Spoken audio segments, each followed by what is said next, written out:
Assalomu alaykum, hurmatli talabalar. Bugungi mavzuyimiz nutq kamchiligiga ega bo'lgan bolalar bilan oilada olib boriladigan korreksion logopedik ish tizimi.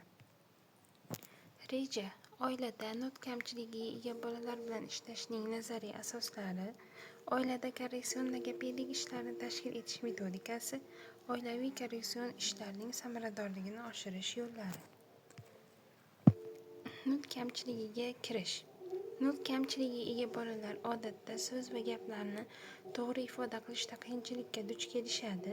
Bu muammolar turli sabablarga, misol uchun nevrologik, psixologik yoki rivojlanishdagi turli xil muammolar bilan bog'liq bo'ladi. Oila muhitining qo'llab-quvvatlanishi va to'g'ri yondashuvlar bolalarning nutq rivojlanishini yaxshilashda muhim rol o'ynaydi. Nazariy asoslar. Nutq kamchiligiga ega bolalar bilan ishlashda psixologik, pedagogik yondashuvlar muhim hisoblanadi. Bu yondashuvlar bolalarning nutq rivojlanishini qo'llab-quvvatlaydi va individual ehtiyojlarni hisobga oladi. Oila va jamiyat o'rtasidagi aloqalar esa bolalarning jamiyatga integratsiyasini juda muhim qilib beradi. Oila rolining ahamiyati. Oila ichidagi ochiq va samimiy muloqot bolalarning nutqini rivojlantirishda muhim hisoblanadi. Oila a'zolarining ishtiroki va ta'siri nutq terapiyasining muvaffaqiyati uchun asosiy shart hisoblanadi. Korreksion yondashuvlar. Nutq kamchiligiga ega bolalar bilan ishlashda individual va guruh metodlari qo'llaniladi. Oila ichida bemorga motivatsiya yaratish, ijobiy muloqot va o'yinlar orqali nutq rivojlanishini qo'llab-quvvatlash muhim bo'ladi. Misol uchun, ota-onalar bolalar bilan o'yinlar orqali nutqni rag'batlantirishlari mumkin.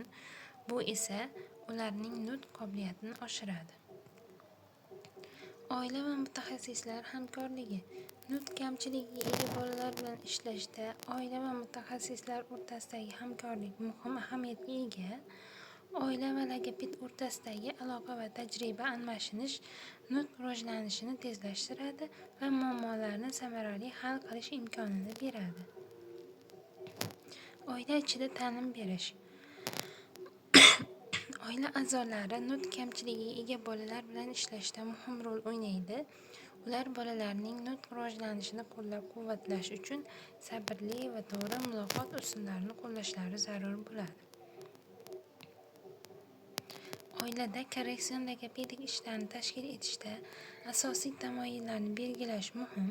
E'tibor qaratish kerak bo'lgan tamoyillar: ehtiyojlarga mos kelishi, individual yondashuv va doimiy nazorat.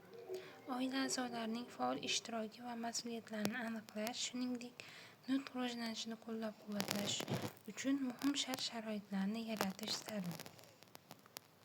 Metodik yondashuvlar. Oilada nutq rivojlantirish uchun qo'llaniladigan metodik yondashuvlar shaxsga moslashtirilgan o'yinlar, harakat va muloqot faoliyatlarini o'z ichiga oladi. Oila a'zolari nutq o'yinlarida faol ishtirok etib, bolaning nutqini rag'batlantirishi mumkin. Shuningdek, logopedlar bilan hamkorlik muhim. Oila a'zolari o'rtasidagi muloqot. Samarali muloqot oila muhitida nutq rivojlanishining muhim shartlaridan biridir. Nutq kamchiligiga ega bolalar bilan muloqotda sabr, tinglash va tushunishga e'tibor qaratish muhim. Aktiv tinglash, ochiq savollar berish va ijobiy muhit yaratish strategiyalariga kiradi. Korreksion ishlar uchun resurslar. Oilada nutq kamchiligiga ega bolalar bilan ishlash uchun turli resurslar mavjud.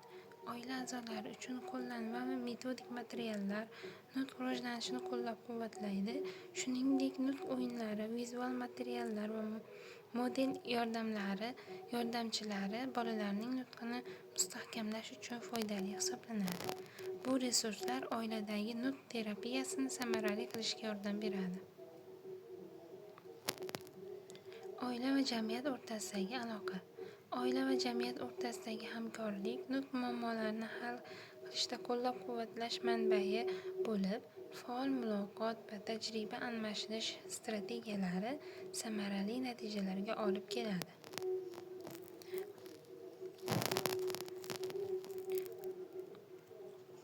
Samarali strategiyalar. Oilada nutq kamchiligiga ega bolalar bilan ishlashda muvaffaqiyatli strategiyalar oila a'zolari ishtirokini kuchaytirishga asoslangan.